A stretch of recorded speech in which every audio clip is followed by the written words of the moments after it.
Olá, eu venho através desses vídeos compartilhar e colaborar com a difusão do conhecimento a respeito do ensino de habilidades de comunicação na relação médico-paciente. Essa disciplina, habilidades de comunicação, ela nasceu numa parceria com outros professores da instituição Faciplac, do curso de medicina, e vem dentro da organização do novo currículo, que é um currículo fundamentado pelas metodologias ativas de ensino-aprendizagem, de acordo com os diretrizes curriculares nacionais para os cursos de saúde, em especial da medicina. E há 2 anos nós tomamos uma decisão conjunta de que a disciplina pontual de psicologia médica, ela passaria a ser transversal a todo o currículo, mas não num formato de ensino somente de conceitos e princípios básicos da psicologia, mas que esses princípios e conceitos básicos da psicologia aplicada à medicina pudesse ser então trabalhado de forma interativa, problematizadora e focado na construção conjunta de habilidades de comunicação na relação médico e paciente, seguindo alguns conceitos que incluem não só a psicologia médica, mas toda a expectativa que se tem dessa formação de um estudante com habilidades generalistas e prontos para trabalhar no contexto da política pública de saúde, hoje em vigência no nosso país, que é o próprio SUS. E nessa construção, a gente transforma então a psicologia médica em habilidades de comunicação que vai ter um currículo inicial de 1 ano focado nos ensinos de conceitos básicos de comunicação e em seguida, a partir do 1º ano, este foco se torna nas diferentes fases de desenvolvimento humano, fases de vida. Então, aquelas habilidades básicas entram em contextos de aplicação na infância, na adolescência, saúde da mulher, fase adulta, e para cada uma dessas fases do desenvolvimento e existir humano, se trabalha também com o que há de transversal e de importante como nós na comunicação. Então, para cada fase vai se trabalhar situações e contextos da ética médica, transtornos mentais, comunicação de umas notícias e a morte. Esse primeiro vídeo eu vou trazer de maneira geral os conceitos da psicologia médica que estão sendo aplicados a essa perspectiva de habilidade de comunicação. Vou indicar algumas literaturas a serem estudadas e em seguida os próximos vídeos eles vão ser explicativos do que acontece nesse currículo básico que dura 1 ano em cada uma das aulas, tá bem? Então, começando, eu gostaria de apresentar o pai da psicologia médica, que é o Balint, que aqui na década de 70 escreve um livro que se chama O Médico, Seu Paciente e a Doença. Ele é um clássico, então, da área e pioneiro em trazer o quanto a habilidade de olhar e perceber o paciente a partir do seu contexto integral, incluindo o contexto psicoemocional, tem uma grande influência diagnóstica e uma grande influência de adesão ao tratamento na perspectiva do vínculo médico-paciente. Nascido, deste autor, a psicologia médica, ela ao longo dos anos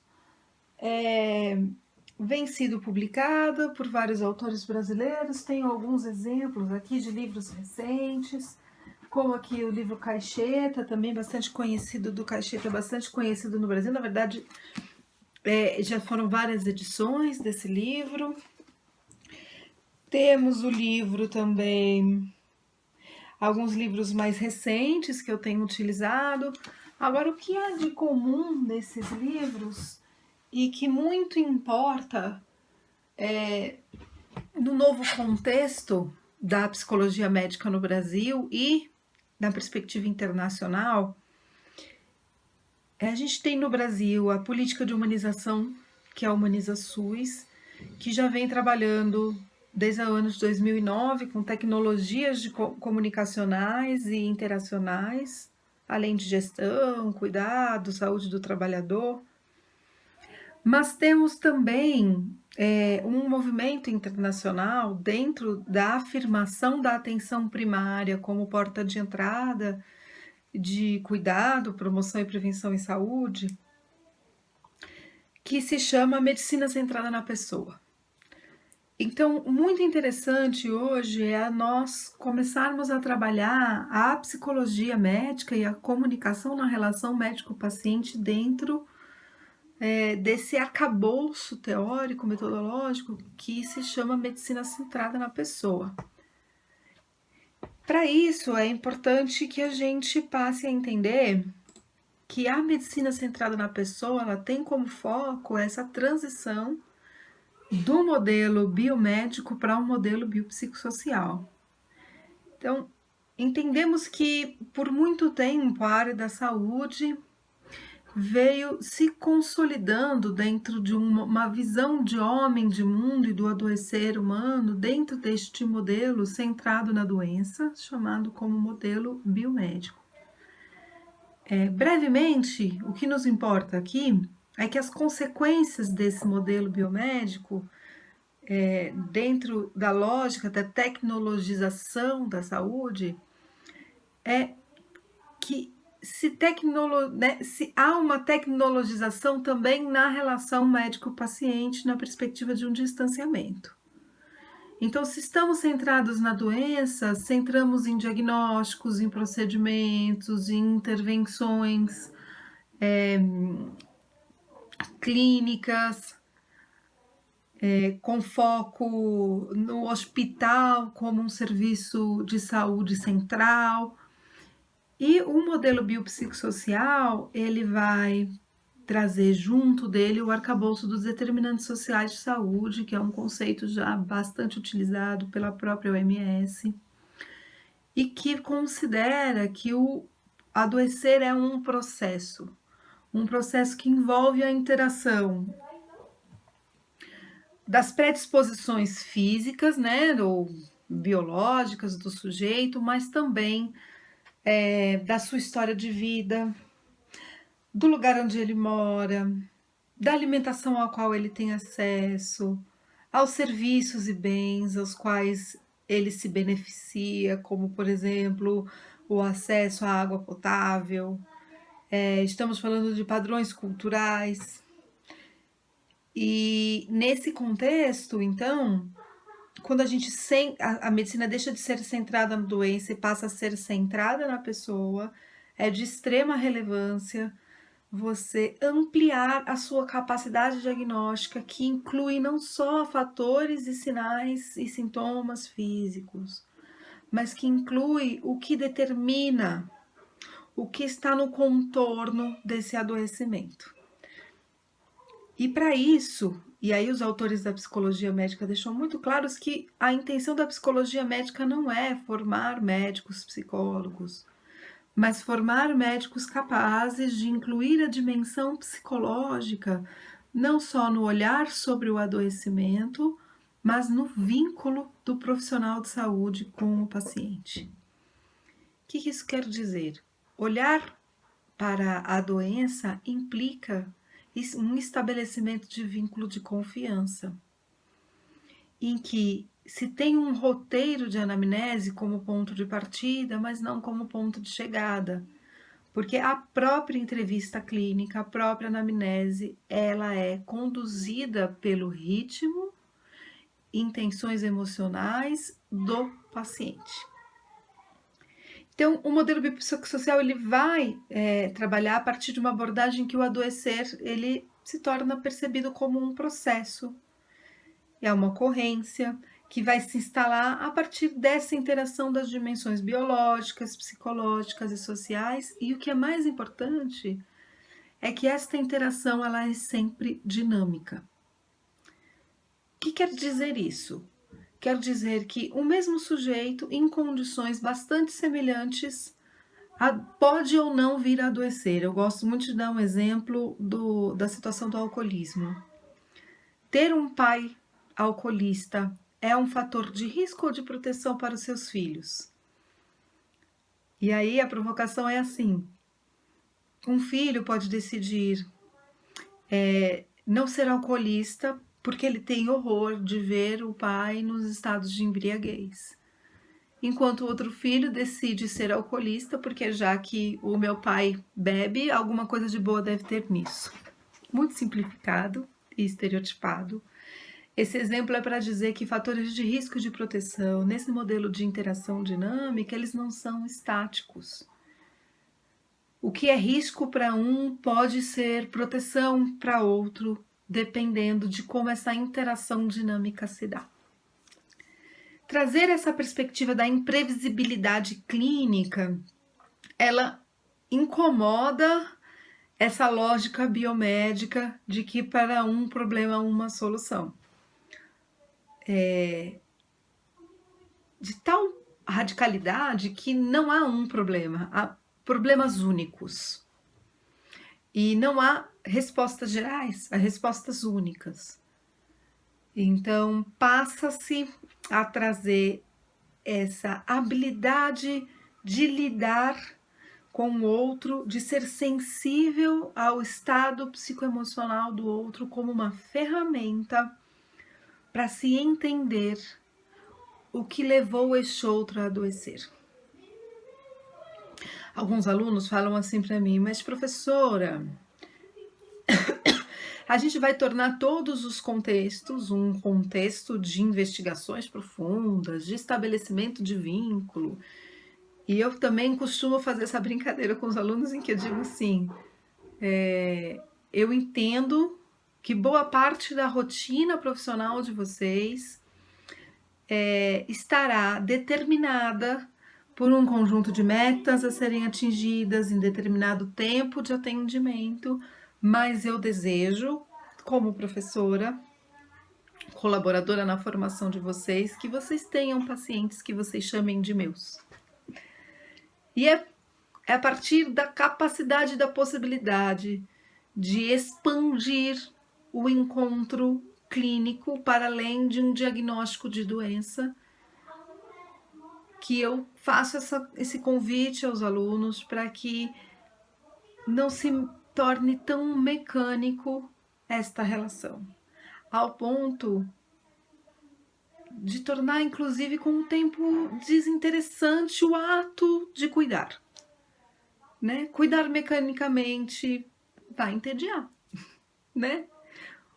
Olhar o outro como uma doença vai deixar de trazer curiosidade, vai deixar de trazer sentido de pertencimento na profissão.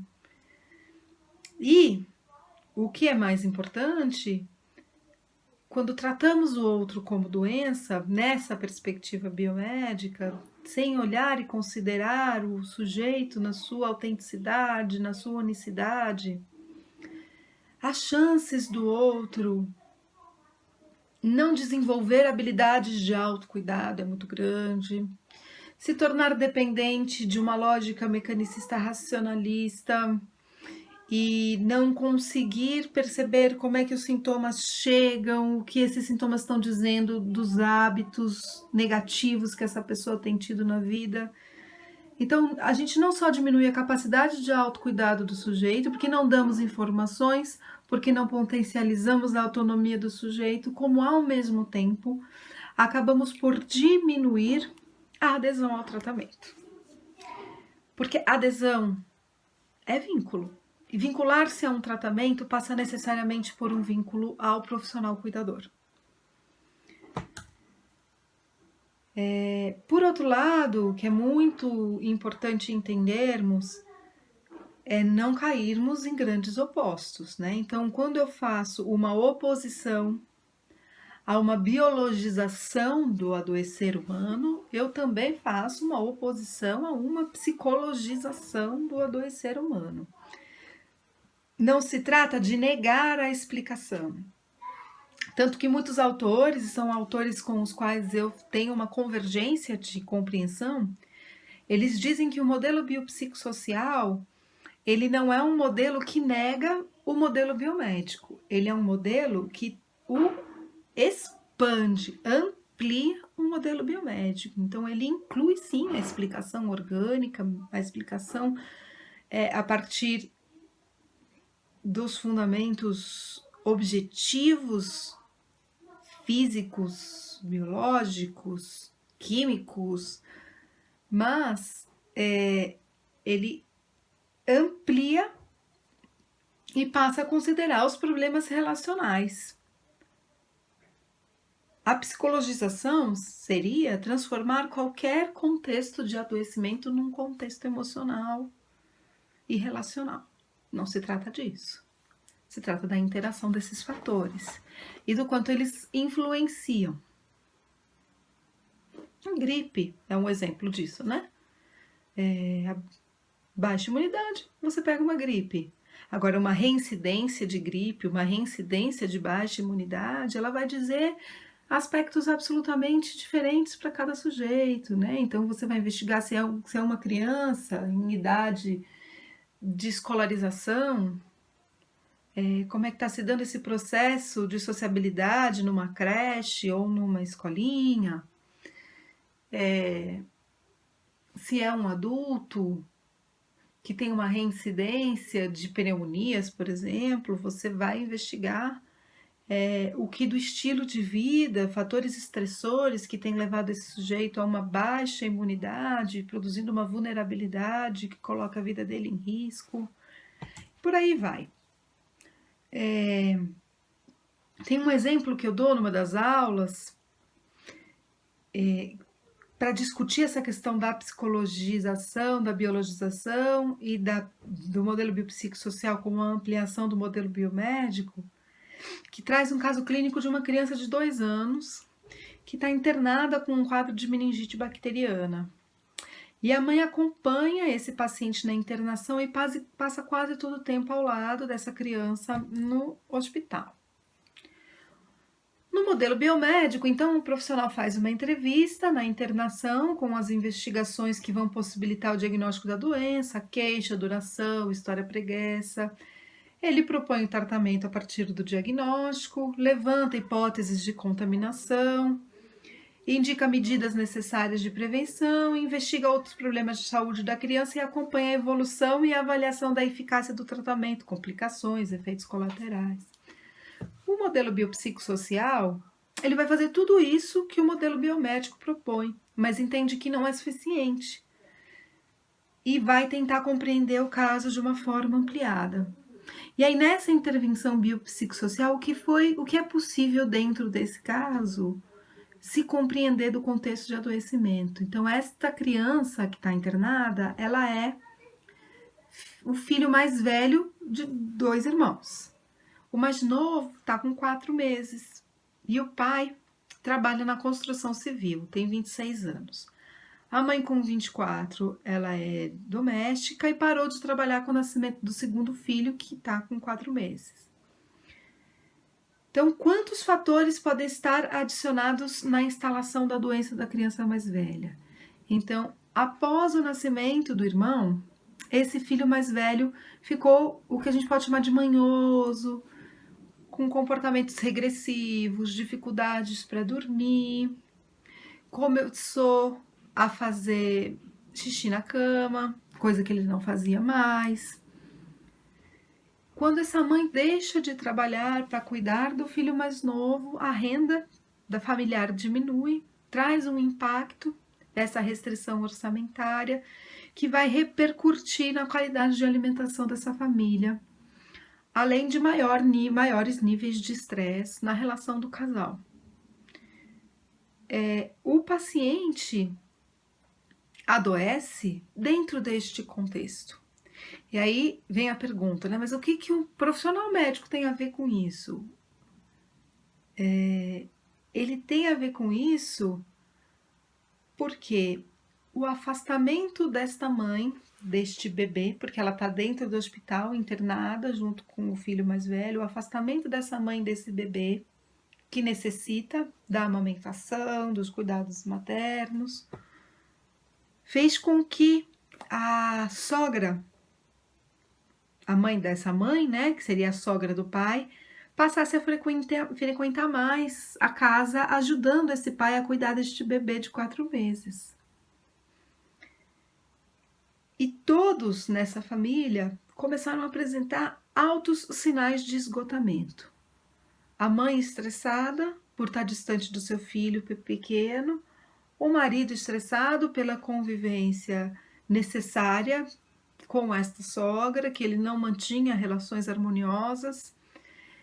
E tudo isso vai impactar na recuperação deste menino que está internado. Quais são as providências dessa equipe médica, dessa equipe de cuidados diante desse quadro?